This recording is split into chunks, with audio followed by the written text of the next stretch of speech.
ছায়া চারিদিক, ঝাপসা নিঝুম। পৌষের ভোরবেলা ভেঙে গেল ঘুম।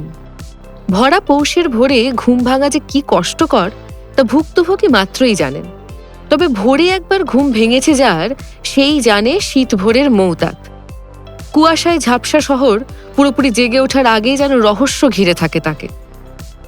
যতক্ষণ না সূর্য উঁকি দেয় ততক্ষণ উষ্ণতা সন্ধানী জীবকুল নিজেকে ঘিরে রাখে কোন এক অচেনা মোড়কে। ময়দানের তেজি ঘোড়ার গায়ে ওঠে রঙিন চাদর। খানিক জবুথবু হয়ে অনিচ্ছাতেই ঘাসে মুখ রাখে সে। কুয়াশা ঘেরা ভিক্টোরিয়া, ঝাপসা সবুজ ময়দান তখনও প্রস্তুত নয় জীবনযুদ্ধে লড়তে। অসম লড়াই জিতে নেওয়ার জেদে কেউ কেউ রাস্তার ধারে জ্বালিয়ে দেন এক টুকরো ওম। হাত সেঁকে উষ্ণতা বন্টনের চেষ্টা চলে খানিকক্ষণ। শীত যতই পড়ুক, ঘরে বসে থাকার জো যে নেই তা জানে তিলোত্তমার প্রতিটি হাইরাইজ, প্রতিটি ঝুপড়ি। একসময় চাদর সরিয়ে বেরোতেই হয় রাস্তায়। পথে গাড়ির হর্ন, আবছা হেডলাইট বুঝিয়ে দেয় সকাল জেগে উঠছে।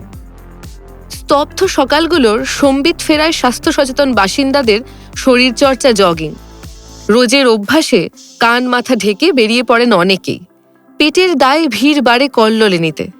ঘুম ভাঙে শহরের। অচেনার মোড়ক খুলে নিত্যদিনের চেনা জবরজং জীর্ণ শহরটা আবার ব্যস্ত হয়ে পড়ে দৈনন্দিন কর্মকাণ্ডে।